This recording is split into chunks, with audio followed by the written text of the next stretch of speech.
আসসালামু আলাইকুম। প্রিয় দর্শক, অন্য মঞ্চের আলাপ চাইতে আপনাদের সকলকে আমন্ত্রণ জানাচ্ছি। নমস্কার। জয় গুরু, জয় গুরু। ক্রমশ লাল পাসপোর্ট দেওয়ার একদম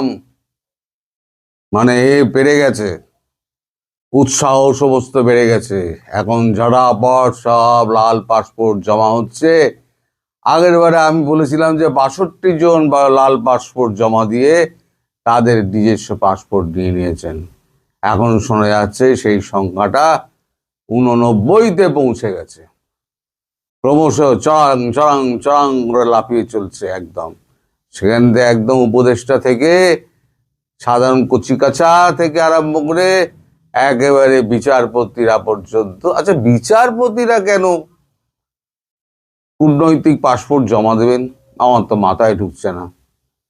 তাহলে বিচারপতিরাও কি এর মধ্যে জড়িত নাকি? কি জানি বাবা, এইটা ক্রমশ ধন্দ লেগে যাচ্ছে। সব কূটনৈতিক পাসপোর্ট জমা দিয়ে নিজেদের পাসপোর্ট নিয়ে নিচ্ছেন, কারণ সব ভাগবার তাল হচ্ছে। এখন সময় খুব ঘোলাটে। আগে যদিও বা একটা ব্যাপার ছিল যে আমেরিকা ভারতের শত্রু, এখন আমেরিকা যদি কিছু হয় তাহলে পরে আমেরিকা অন্তত বাঁচাবে, অথবা আমেরিকার দিকে চেয়ে, রক্তচক্ষুর দিকে চেয়ে ভারত হয়তো কিছু করবে না। কিন্তু আমেরিকাও তো এখন পালে হাওয়া দিয়ে তো এদিকে চলে এসছে। এখন তাহলে বাঁচাবে কে? বাঁচানোর তো তাহলে কেউ নেই। এখন ওই জন্য আরো 62 থেকে 79 দিকে, 89 দিকে চলে গেছে। 89 না 89 বোধ হয়, হ্যাঁ 89 জন। এখনো পর্যন্ত এটা ধীরে ধীরে বাড়বে। এর মধ্যে কচিকাঁচাও আছে। ওদিকে আমেরিকা এবং কানাডার সমস্ত টিকিট ফিকিট সমস্ত বিক্রি হতে শুরু করে, অ্যাডভান্স বুকিং চলছে। সব অ্যাডভান্স বুকিং গুলো হচ্ছে কিন্তু আপনার 13 থেকে 17-র মধ্যে অ্যাডভান্স বুকিং। এখন এরা একটা পুরনো এর দিয়ে, ঘটনা দিয়ে এরকম শিক্ষা নিয়েছে। আওয়ামী লীগের যত নেতা মন্ত্রী ছিল, যত আপনার উচ্চ পর্যায়ের নেতা ছিল, তাদের যত কূটনৈতিক পাসপোর্ট ছিল সব তো সরকারের ঘরে জমা রাখতে হয়। সরকারের ঘরে জমা রেখে একজন দুই ব্যক্তি দুটো পাসপোর্ট রাখতে পারে না। সরকারের ঘরে জমা রেখে লাল পাসপোর্ট দিত, কূটনৈতিক পাসপোর্ট। এখন কূটনৈতিক পাসপোর্ট যদি সরকার যদি বদল হয়ে যায় বা কোনো রকম যদি অঘটন ঘটে যায়, তাহলে পরে এখন কূটনৈতিক পাসপোর্ট দিয়ে যদি আটকে দেয়, যে কেউ আটকাতে পারে, তাহলে সেক্ষেত্রে গিয়ে সাধারণ পাসপোর্ট তখন আর পাওয়া যাবে না। যেমন আওয়ামী লীগ নেতারা পাননি, তারা বহু কষ্টে তো এপার ওপার গলে, ফাঁক ফোকর গলে ভারতে চলে এসছেন। কিন্তু এনাদের জায়গা হবেন কোথায়? হবেটা কোথায়? ফলে এনারা এখন আগে থেকে ওই আওয়ামী লীগের দুর্দশা দেখে এখন নিজেরা সমস্ত কূটনৈতিক পাসপোর্ট এখন জমা দিয়ে নিজেদের পাসপোর্ট নিতে আরম্ভ করেছেন। এখন একটা কূটনৈতিক পাসপোর্ট যার কাছে থাকে, তিনি নিজেকে রাজা মহারাজা একেবারে মনে করেন। এখন সেই রাজা মহারাজারা এখন নিজেদের রাজত্ব আর মুকুট ছেড়ে এখন সাধারণ মানুষের মতো পাসপোর্ট নিয়ে নিয়েছেন। পাসপোর্ট নিয়ে তারা এখন জয়গুরু বলে এখন সাধারণ পাসপোর্ট নিয়ে সমস্ত টিকিট কেটে ফেলেছেন। টিকিটের এখন খুব আকাল, বাংলাদেশে টিকিটের খুব আকাল। এখন আমেরিকা, কানাডা, তারপর আপনার যে সমস্ত আরো ওই ধরুন ব্রিটেন, তারপর ইউরোপিয়ান কয়েকটা দেশের সমস্ত টিকিট সমস্ত কাটাফাটা হয়ে গিয়েছে। কার কোন টিকিট কাটা হয়েছে বলতে পারবো না, তবে খবর পাওয়া যাচ্ছে এরম টিকিট কাটা হয়ে গেছে। সব থেকে ভেজালে যে যিনি পড়েছেন তিনি হচ্ছেন আমাদের ডক্টর মোহাম্মদ ইউনূস। ইউনূস মিয়ার এখন চারদিকে বিপদ। ইউনূস মিয়ার ঘটনাটা আপনারা একটু বলি। এই বড় মজার ঘটনা। ইউনূস মিয়াকে বসিয়েছিলেন কে? জো বাইডেন অ্যান্ড কোম্পানি এবং সঙ্গে হিলারি ক্লিন্টন। মানে মোটামুটি ব্যাপারটা হচ্ছে এই আপনার ডেমোক্রেটিক যারা ছিল তারাই এই সমস্ত ডিপ স্টেটকে দিয়ে বসিয়েছিল। এখন যতদিন ভারতের সঙ্গে এই গন্ডগোলটা চলেছে, রিপাবলিকান আমাদের মালিক আর ট্রাম্প বাবুর সঙ্গে এখন যে গন্ডগোলটা চলছিল, তাতে অনেক মেরামতির কাজকর্ম, শুরুর মেরামতির কাজকর্মটা শুরু করে হচ্ছে আমাদের যিনি বিদেশমন্ত্রী Marco Rubio, JD Vance, Congress এবং রিপাবলিকান। এটা আমি বহুদিন আগে থেকে আপনাদের বলে যাচ্ছি যে এরাই প্রথম সম্পর্ক স্থাপনের চেষ্টা করে। তারপরে এরা ট্রাম্পকে প্রচণ্ড বোঝায় এবং রিপাবলিকান দলের মধ্যে যখন এই বিক্ষোভ শুরু হয় নানান রকম ঘটনার পরিপ্রেক্ষিতে, যে দেশের একেবারে মূল্য বৃদ্ধি ঘটছে, একেবারে দেশে খাদ্য সমস্যা একেবারে মানে চূড়ান্ত মূল্য বৃদ্ধি ঘটছে, খাদ্য সমস্যা নেই, খাদ্য সমস্যার টান দেখা দিয়েছে। এরভাবে চলতে থাকলে আমি বলেছিলাম আগামী 3 মাসের মধ্যে একেবারে আমেরিকায় কিন্তু খাদ্যের অভাব দেখা দেবে। তখন ট্রাম্প বাবুকে বাধ্য হয়ে মালিককে এসে গোত্তা মারতে হয়েছে নরেন্দ্র মোদীর কাছে।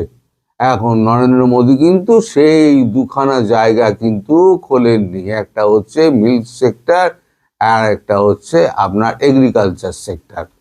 এটা বাদে এখন নিজে থেকেই তিনি ঘোষণা করে দিয়েছেন একটা পুনালাভ হয়ে যাওয়ার পরে যে আমরা একেবারে 50% থেকে 15%-এ নামিয়ে আনলাম, এই 18%-এ নামিয়ে আনলাম এবং সঙ্গে সঙ্গে যা কিছু করার মানে অন্যান্য মানে সুযোগ সুবিধাগুলো যেগুলো দেওয়ার সেগুলো আমরা দিয়ে দেবো উনি।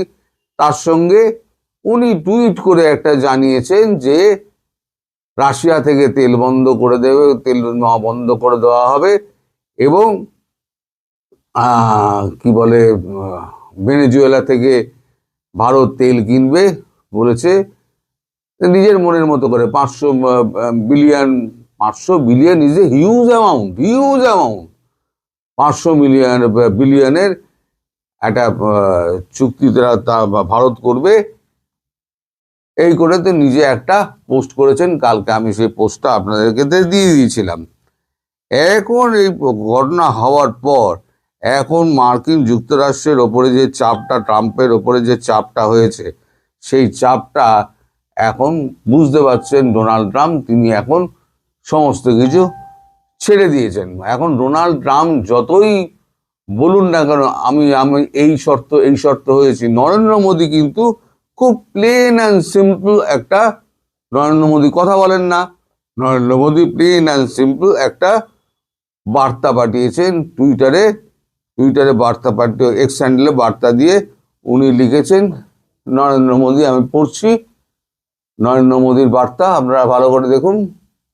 নরেন্দ্র মোদী তিনি লিখছেন, wonderful to speak with my dear friend president Donald Trump today. একদিন কেউ প্রেসিডেন্ট ট্রাম্প লিখতেন, এখন আবার ফিরে এসছেন my dear friend. Delighted that made in India products will now have a reduced tariff of 18%. Big thanks to President Trump on behalf of 1.4 billion people of India of this wonderful announcement. When two large economies and the world's largest democracies work together, it benefits our people, unlock immense opportunity and mutually beneficial cooperation. President Trump's leadership is vital for global peace, stability, and prosperity. India fully support his effort for peace. I look forward for working closely with his take to our partnership to unprecedented height. এখানে কোথাও কিন্তু নরেন্দ্র মোদী লেখেননি এক ছত্তরও যে আমি এর থেকে কি বলে রাশিয়া থেকে আমি কোনো তেল কিনবো না, ভেনেজুয়েলা থেকে আমি তেল কিনবো, আর 500 বিলিয়ন আমি কিনবো। এনার্জি কিনবো। নরেন্দ্র মোদী কোনো কথা বলেন না, উনি যা বলার ওর মধ্যে দিয়ে বলে দিয়েছেন যে আমি যেটা বলছি সেটাই ঠিক, আর উনি যেটা বলছেন ওনার মতো বলছেন, তাতে ভারতের কিছু যায় আসে না। ভারত তার প্রতিনিধি দল পাঠিয়ে দিয়েছে, ওখানে এখন টানা হাজরা চলবে। সেটা মোটামুটি আমি আগেও বলেছিলাম 12 থেকে 15, এই দেখবেন 15-র আশেপাশে গিয়ে এই ট্যারিফটা গিয়ে দাঁড়াবে সর্বনিম্ন ট্যারিফ। এখন তার সঙ্গে কিন্তু একটা শর্ত ছিল, তার সঙ্গে একটা শর্ত আমি আপনাদের বরাবরই বলেছিলাম যে ইউনূসকে ছাড়া যাবে না এখান থেকে, ইউনূস এখানেই থাকবে।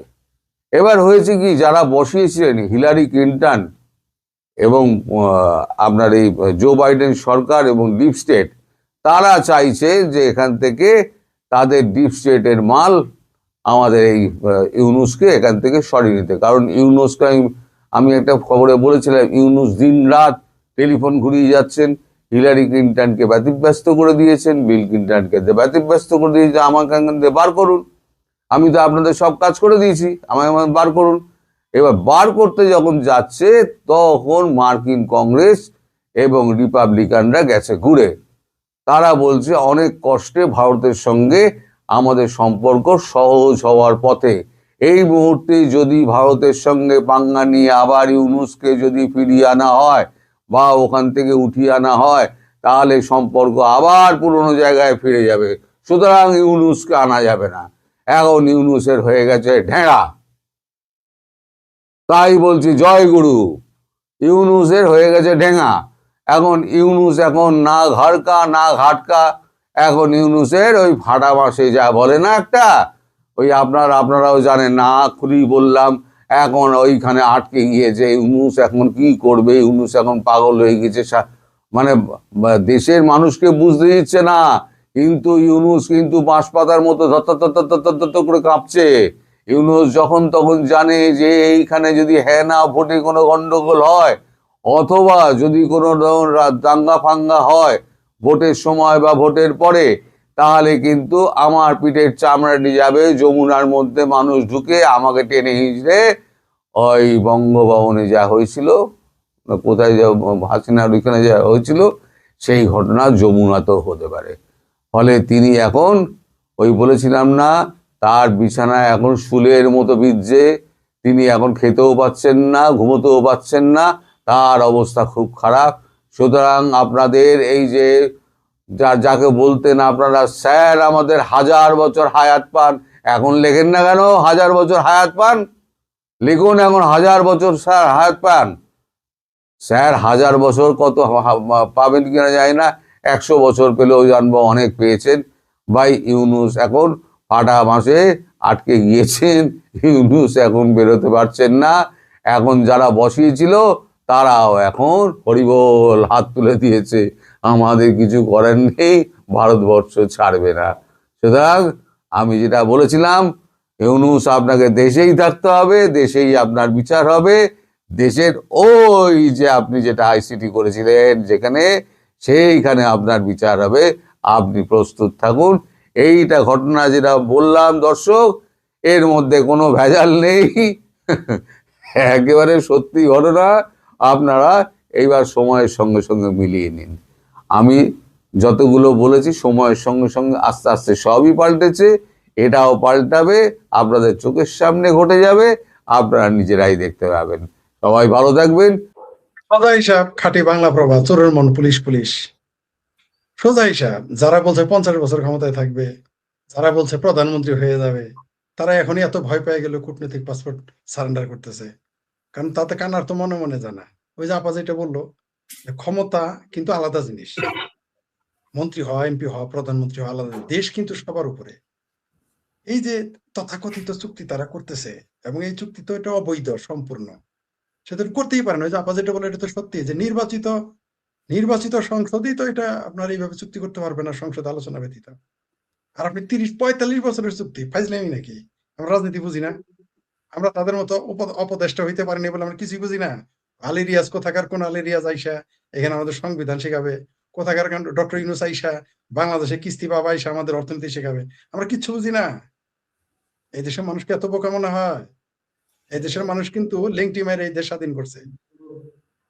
মালকোসা দিয়া সেন্টো গেঞ্জি কাঁধে নিয়ে গামছা কাঁধে নিয়ে কিন্তু দেশ স্বাধীন করছে, পাক বাহিনীর বিরুদ্ধে লড়াই করে, এই জামাতিদের বিরুদ্ধে লড়াই করে। আবার এই যে এখানে দেখলাম একজন আইসা বলছেন, আইসা কমেন্টস করছেন যে যদি ইসলাম কায়েম করতে হয় জামাতের দাঁড়িয়ে ফালাই দেন। আরে ভাই, জামাত নিজেই তো বলছে ইসলাম কায়েম করো, ফাজলিমি করেন। এখানে কমেন্টস করার আগে নিজে চিন্তা করেন কি বলছে। জামাতের আমির তখন নিজে বলছে যে তারা ইসলামী আইন বাস্তবায়ন করবে না। আপনার এখানে ইসলাম দেখাইতে বদমাইশি করার জায়গা পান না। এটা গণতান্ত্রিক রাষ্ট্র। এই বাংলাদেশ শরিয়া আইনে চলবে না বলেই তো মানুষ গণতান্ত্রিক রাষ্ট্র চাইছে। আপনি বলেন জামাতের আমিরকে বলেন ইসলামী আইন কায়েম করতে, ওদেরকে ভোট দেয় কিনা? বাংলাদেশের মানুষ তো গণতান্ত্রিক রাষ্ট্র কায়েম করার জন্য ইলেকশন করে, শরিয়াতন্ত্র কায়েম করার জন্য না। আর আপনি যদি এত শখ থাকে শরিয়া আইন কায়েম করার, মানে একটু পাকিস্তান আর আফগানিস্তান যায় বসবাস করে আসেন। একটা ভিগারিস্তান হয়ে গেছে, আর 3 ভাগের 1 ভাগ লোক ওই দেশে না খায় থাকে আফগানিস্তানে, আর পাকিস্তান ভিগারিস্তানে পরিণত হয়েছে। আপনার আসছেন এখানে উল্টা কথা বলতে, আওয়ামী লীগকে ভোট না দিলে জামাতের কি, বিএনপির ভোট না দিলে জামাতের ভোট দিয়েন। লীগের কি করেন না? লীগের কি করতে বসছি? যাই হোক, যেটা আসছে এবার, ওটা হয়তো মনে আপনি বলতে পারেন না, যেহেতু তার দল নিয়ে তিনি বললে বিতর্কিত হয়ে যাবেন, এটা বাধ্য হয়ে আমি বলতে। একটা জিনিস বলি আপনাকে, এই যে এরা পালাবে, এরা তো পালাবে আমরা তো জানি। বিএনপি কে শেষা সাদাবাজ বললো, চরমনাই পীর। এই যে আমার ভাবি পোলারা যারা থাকতো মেসে, ঘুরতো লোকাল বাসে, তাদের ব্যাংকে হাজার হাজার কোটি টাকা করতে আসে, শত কোটি টাকা কই থেকে আসে, এত বড় বড় অফিস কই থেকে আসে? ওই যে কি যেন একটা আছে আমার ভাবির মেয়ে, আর একটা দাঁতে কি যেন নীলোফা, আবার কি পয়সা কম আছে নাকি? তার তো দাঁতে আমরা ওগুলো করতে দেখি না। আমরা তো নীলোফা আবারকে চিনি তো, আমরা তার পরিবার সম্পর্কে আমরা জানি তো, তার অর্থনৈতিক অবস্থা জানি তো, তারা তো আমরা এগুলো করতে দেখি না। কারণ আপনার এটা করবে না, কারণ এটা অর্থ অপচয়। আর আমার ওই ভাবির মেয়া, যার গাল কয়দিন আগে ট্যাপ খাওয়া ছিল, আমার সব গাল নিচে, আজকে গাল এত মোটামোটা, যেগুলো আমরা বুঝি না। এই জন্যই তারা পালাবে।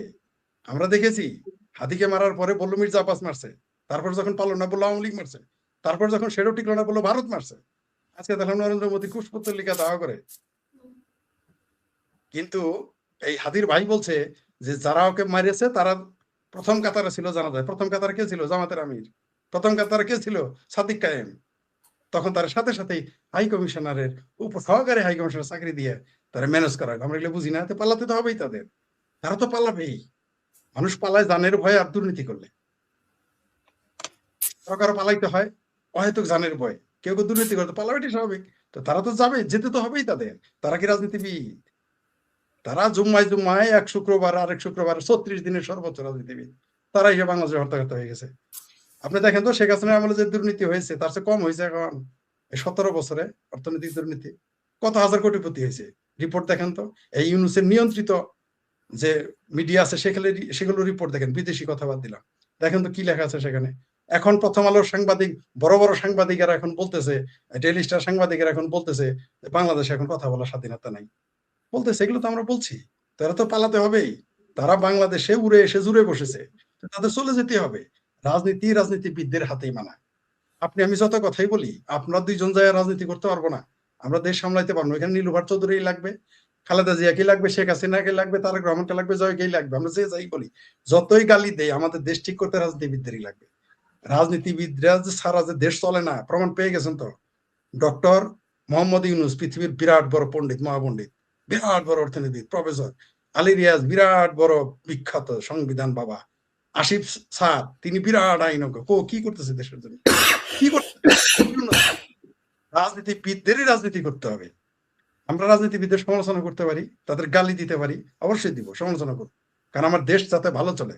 ওই দেশ তো আমি চালাবো না, দেশ নীলুফার চৌধুরী চালাবে, দেশ সজীব ওয়াজেদ জয় চালাবে, তারেক রহমানই চালাবে। তো আমরা সমালোচনা অবশ্যই করবো, কারণ আমাকে কাজ সমালোচনা করা দেশের ভালোর জন্য, দলের ভালোর জন্য, মানুষের ভালোর জন্য। তো এই যে যারা এরা আসছে, এরা উড়ে আসছে, জুড়ে পড়ছে, এরা পালায় যাবে। 24 জন নাকি 22 জন আছে তথাকথিত উপদেষ্টা, তাদের 17 জনেরই পাসপোর্ট নাই। এই কথা বলার জন্য কলিমুল্লাহ স্যার এখনো জেলে, অথচ তিনি জুলাই আন্দোলনে যুক্ত ছিলেন, তাকে জেলে ভরে রাখছে। আমরা দেখলাম। তো এরা দিতে তো আপনি নীলুফা চৌধুরী যত বড় দুর্নীতিবাজ হোক, যত এই গালি দিয়ে যত খারাপ হোক, তার মিনিমাম দায়বদ্ধতা আছে। তিনি যখন জামালপুর যাবেন, তাই কৈফিয়ত দিতে হবে জনগণের জন্য তিনি কি করেছেন। তারা আমি পছন্দ করি না করি, তেমনি আওয়ামী লীগের একটা নেতা যত গালি দেয়, তার দায়বদ্ধতা আছে দেশের জনগণের প্রতি। সবচেয়ে খারাপ নির্বাচিত সরকার সবচেয়ে ভালো অনির্বাচিত সরকার চেয়ে ভালো, কারণ আমি কৈফিয়ত চাইতে পারবো। আমি কি এখন ডক্টর ইউনূসের কাছে কৈফিয়ত চাইতে পারবো? এই যে দেখেন জামাতের নেতা কি করেছে। ওই এই যে বিএনপির ফজলুর রহমান সাহেবের ভাষায় বলতে চাই যে কেস কি বান্দির পোলা সুলতান খা হয়ে গেছে।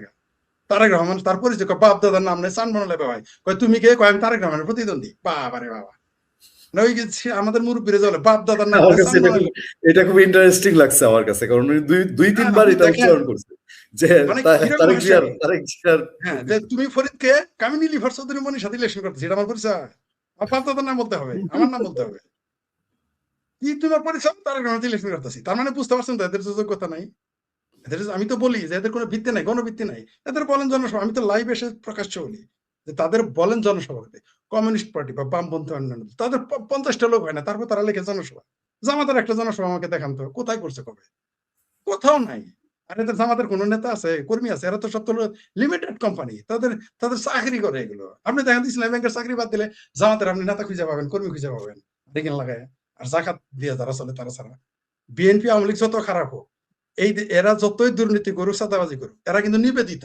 বহু মানুষ আওয়ামী লীগ বিএনপির আছে, আমি চিনি তাদের ব্যক্তিগতভাবে। তারা জীবনে 10 পয়সা বিএনপির কাছ থেকে নেয় না, আওয়ামী লীগ কাছ থেকে নেয় না। আওয়ামী লীগ বিএনপি করে। কিন্তু জামাতারা দেখেন তো একটা লোক পয়সা ছাড়া করে। একটা লোক দেখেন পয়সা ছাড়া জামাতের লোক জামাত শিবির করে। ওই যে একটা ব্যারিস্টার একটা আছে, আদা ব্যারিস্টার একটা আছে, তার বাপ করতো বিএনপি, এখন সে বিরাট বড় জামাতি নেতা হয়ে গেছে। তার সার্টিফিকেটই নাই বিএনপি, শাহরিয়ার নাকি ফাহরিয়ার নাম, তার সনদই নাই লন্ডনে। সে এখানে জামাতের যত নেতা দেখবেন 90% যত দেখবেন অধ্যক্ষ, প্রফেসর, অধ্যাপক এবং ব্যারিস্টার সবগুলোই ভুয়া, 95% ভুয়া। কিন্ডার গার্ডেন কেজি স্কুলে পড়ায়, কোচিং সেন্টারে পড়াইলে প্রফেসর, অধ্যাপক, অধ্যক্ষ। গোলাম আজমের নাম লেহে অধ্যাপক। গোলাম আজম কোন কোন কলেজের অধ্যাপক ছিল, কোন বিশ্ববিদ্যালয় অধ্যাপনা করছে? এই কথা বললেই বলবে যে আমরা ইসলামের শত্রু, ইসলাম খতম হয়ে যায়। আর এই যে দেখেন জামাতের নেতা কি বললো এখন, এতদিন বলছে বিএনপি জিয়াউর রহমান স্বাধীনতার ঘোষক, গলা ফোলা ফোলা বললো। এখন অলি আহমেদের পায়ে কি বললো, এখন অলি আহমেদ নাকি স্বাধীনতার ঘোষক। মানে এদের যে এরা ইয়ের রাজনীতি নামে এরা ইয়ের কি করে না কি করে আমি বুঝে উঠতে, এরা নাকি আবার কেউ ডাক্তার, কেউ ব্যারিস্টার। মানে এদের ভাষা, এদের রাজনৈতিক জ্ঞান এত নিম্নমানের। জামাত মনে করছে, আবার দেখেন আপনি তো ভালো করেই জানেন, জামাতের আরেক নেতা বলছে যে বাংলাদেশে তারা মধ্যপ্রাচ্য তাই এনে জাকাত খাওয়াবে আমাদের, আমরা বাংলাদেশ স্বাধীন করছি জাকাত খাওয়ার জন্য। ফাইজলামি করার আর জায়গা মানে এই সমস্ত লোক এই দেশে ভোট চাইতে আসে। মানে এই জন্য তো বলি এরা জামাত আসলে কোন রাজনৈতিক দল না, বললাম তো লিমিটেড কোম্পানি। মধুদি বাদ চালায়। যে বন্ধু বা যে যে দর্শক এখানে লেখছেন যে ইসলাম জামাত ইসলাম কায়েম করবে, আপনি কোন জায়গায় পাইছেন? কৃষ্ণ নন্দী এইখানে বলছেন না, এই যে আপা যেটা বললেন বিএনপি 5% লিখিত দিয়ে আসছিল, সেখানে অন্তত 3.5% দিছে তো অন্যান্য দল। জামাত বলছে দিবেই না। জামাত বলছে যে ইসলামে নারী নেতৃত্ব হারাম, কিন্তু কৃষ্ণ নন্দীর নেতা বানানো আরাম। কৃষ্ণ নন্দী হিন্দু, হেরে জামান নমিনেশন দেওয়া যাবে, কিন্তু নীলুফার চৌধুরী মনি বা তাদের কোনো জামাতের নেতা কোনো নেত্রীরে ইলেকশন করতে দেওয়া যায় না, কারণ আরাম। কিন্তু কৃষ্ণ নন্দীরে জায়েজ বানায় হচ্ছে। এদের ফতোয়া যে কোন দিকে যায়, ইসলামের বাংলাদেশে ইসলামের বিতর্কিত যত করেছে বাংলাদেশে নাস্তিকেরা করে নাই। যত বিতর্কিত করছে এই জামাতের কারণেই বিতর্ক করার সুযোগ পায়। তারা ইসলামের ইলাস্টিকের মতো ব্যবহার করে, তখন মানুষ সুযোগ নেই বলার।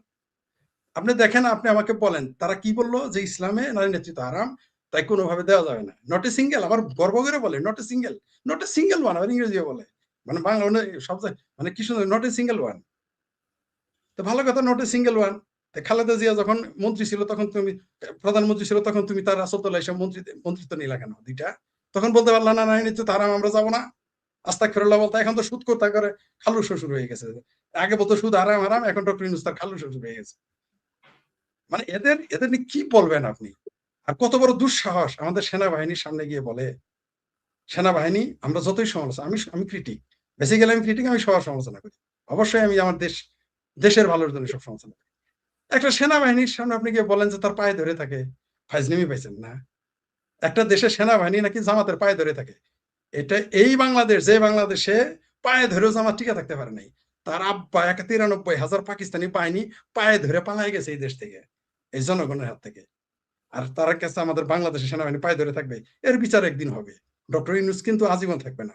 ওই যে হাবিবুর রহমান হাবিব বলছে না যে ব্যারাকে শুধু ওয়াকার সাহেবকে ব্যারাকে ফিরে যেতে দেন, আমি বলছিলাম 7 দিন, হাবিবুর রহমান হাবিব বলছে 1 মিনিট ক্ষমতায় থাকবে না। আমরা বাহাদুর এগুলো বুঝি, বান্দর তো মাথায় তুলছে সেনাবাহিনী, এটাও সেনাবাহিনী ভুল ছিল। এই ভুলের প্রায়শ্চিত্ত তাকে দিতে হচ্ছে জামাতের ওই কোথাকার কোন লোক, বাপদাদার নাম নাই, চানমন্ডল এসে বলে সেনাবাহিনী তার পায়ে ধরে থাকে। একটা দেশের সে আবার নাকি সংসদ সদস্য, একটা সংসদ সদস্য এটা বলতে পারে যে সংসদ সদস্য প্রার্থী, তার মুখ দিয়ে এটা আসতে পারে যে সেনাবাহিনী তার পায়ে ধরে থাকে? কে কার পায়ে ধরে সময় আসুক দেখা যাবে। এবার ঘোষণা দিয়ে সিচুয়েশনটা এমন রাখা হয়েছে আওয়ামী লীগ নির্বাচন করতে পারবে না। 18 নির্বাচন আসেন করতে গিয়েও না করার মতোই, সব ক্যাপচার হয়েছে ভিন্নভাবে। 24-এর নির্বাচনে আবার 14-র ফর্মুলা না অন্যভাবে খেয়াল করেছে। সুতরাং সেই সময়গুলো কি হয়েছে?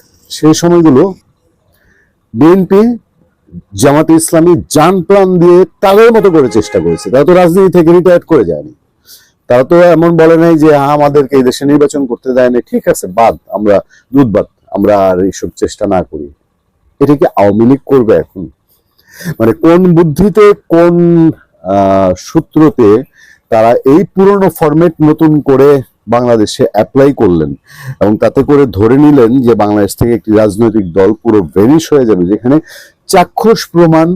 আমরা তো এরকম অনেক সময় দেখেছি, অনেকে বলছে যে আরে বিএনপির অবস্থা শেষ, নেতৃত্ব নাই, ফিরে এসছে না, এখন তো চারদিকে বিএনপির জয় জয়কার।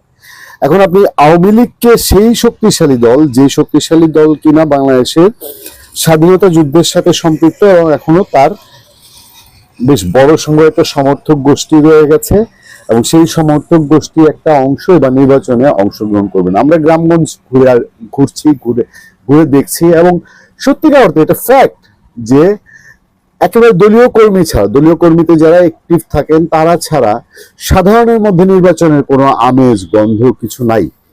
একটা ভোট যে হয়, ভোটের চায়ের মজাই আলাদা, সেই ভোটের চায়ের মজাটাই খুঁজে পাওয়া যায় না। দেখ, কারণ আওয়ামী লীগ তার চেষ্টা করছে, পত্রপত্রিকা উঠে এসছে, যেটা বাংলাদেশের পত্রপত্রিকাও পিক করেছে, যে বাংলাদেশের রাজনীতিতে ফেরার ছক করছেন ভারতে নির্বাসিত আওয়ামী লীগ নেতারা। কলকাতায় থাকা আওয়ামী লীগ নেতাদের বিশ্বাস শেখ হাসিনা এখনো নায়ক বেশেই দেশে ফিরতে পারবেন, এটা তাদের ধারণা। আমি সামান্য একটু অংশ থেকে আপনাদের শুধু জানাই যে বাংলাদেশে তাদের পরিচয়, তারা পলাতক অপরাধী, মানে বাংলাদেশের বর্তমান আইন এবং এই প্রশাসনের চোখে যাদের বিরুদ্ধে মানবতা বিরোধী অপরাধ, হত্যা, রাষ্ট্রদ্রোহ কিংবা অর্থ আত্মসাতের অভিযোগ রয়েছে। কিন্তু কলকাতার ভিড়ে ঠাসা শপিং মলের ফুড কোর্টে কালো কফি আর ফাস্ট ফুডের টেবিলে বসে নির্বাসিত আওয়ামী লীগ নেতারা ব্যস্ত তাদের রাজনৈতিক প্রত্যাবর্তনের পরিকল্পনায়।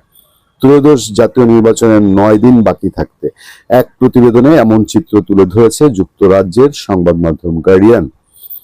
প্রতিবেদনে সার কথা হলো, কলকাতায় থাকা আওয়ামী লীগ নেতাদের বিশ্বাস শেখ হাসিনা এখনো নায়ক বেশেই দেশে ফিরতে পারবেন। সেখানে আরো বলা হচ্ছে, 16 মাস আগে এক গণঅভ্যুত্থানে ক্ষমতাচ্যুত হয়ে নাটকীয়ভাবে দেশ ছাড়তে বাধ্য হন আওয়ামী লীগ সভাপতি শেখ হাসিনা। বিক্ষোভকারীরা তার বাসভবনের দিকে অগ্রসর হলে তিনি হেলিকপ্টার করে ভারতে পালিয়ে যান। জাতিসংঘের এক প্রতিবেদনে বলা হয়েছে, আওয়ামী লীগ শাসনামলের শেষ সময় 2024 সালের জুলাই আগস্টে সেই আন্দোলনে দমন পীড়নে প্রায় 1400 মানুষ নিহত হয়েছেন। এরপর সহিংসতা এবং একের পর এক মামলার মুখে শেখ হাসিনার দলের হাজারো নেতাকর্মী দেশ ছাড়েন।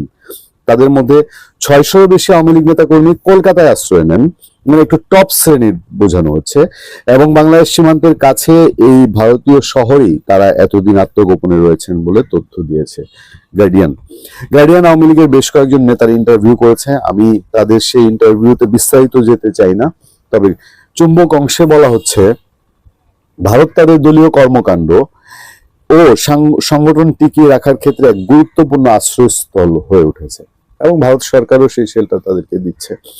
অভ্যুত্থানের পক্ষের কয়েকটি সংগঠনের চাপে গত বছরের মে মাসে অন্তর্বর্তী সরকার আওয়ামী লীগের কার্যক্রম নিষিদ্ধ করে। তারপর গার্ডিয়ান লিখছে, রাজনৈতিক ক্যারিয়ার শেষ হয়ে গেছে এমন চিন্তা মাথায়ও আনছে না শেখ হাসিনা। ওই রায়কে ভুয়া, মানে যেই রায়ে শেখ হাসিনাকে মৃত্যুদণ্ড করা হয়েছে, ভুয়া আখ্যা দিয়ে তিনি ভারতে বসে প্রত্যাবর্তনের ছক কষছেন এবং এর অংশ হিসেবে আসন্ন নির্বাচন ভুন্ডুল করতে হাজার হাজার সমর্থককে উস্কানি দিচ্ছেন বলে অভিযোগ উঠেছে। ভারতের রাজধানী দিল্লিতে কঠোর নিরাপত্তা ঘেরা এক গোপন আশ্রয়স্থল থেকে শেখ হাসিনা প্রতিদিন ঘন্টার পর ঘন্টা দলীয় বৈঠক ও বাংলাদেশে থাকা নেতা কর্মীদের সঙ্গে ফোনআলাপ চালিয়ে যাচ্ছেন। ক্ষমতায় থাকাকালে তার ঘনিষ্ঠ মিত্র ভারত সরকারের চোখের সামনে তার এইসব কর্মকাণ্ড ঘটছে। তাকে প্রত্যাবর্তনে বাংলাদেশ সরকারের অনুরোধ উপেক্ষা করেছে ভারত। সেই প্রতিবেদনে আরেকটা জায়গায় বলা হয়েছে, গত 1 বছরে সাবেক সংসদ সদস্য, মন্ত্রী সহ আওয়ামী লীগের শীর্ষ নেতাদের নিয়মিত কলকাতা থেকে দিল্লিতে ডেকে নেওয়া হয়েছে দলীয় কৌশল নিয়ে আলোচনা করার জন্য। ছাত্রলীগের সভাপতি সাদ্দাম হোসেনও ছিলেন তাদের মধ্যে। এই হচ্ছে জিস্ট, এবং এইসব প্রক্রিয়ার মধ্যে দিয়েই ফিরে আসার আলাপ। আসলে বাংলাদেশে আগামী সরকার যারা গঠন করবে তাদের জন্য একে তো দেশের ভিতরে দেশ গঠনে একটা সাংঘাতিক চ্যালেঞ্জ, তার পাশাপাশি আওয়ামী লীগকে কিভাবে ডিল করবে, এইটা নিশ্চিতভাবে একটা গুরুত্বপূর্ণ ইস্যু হয়ে উঠতে পারে। ভালো থাকবেন, সুস্থ থাকবেন। আপনাদের সাথে আমি আতিক রহমান।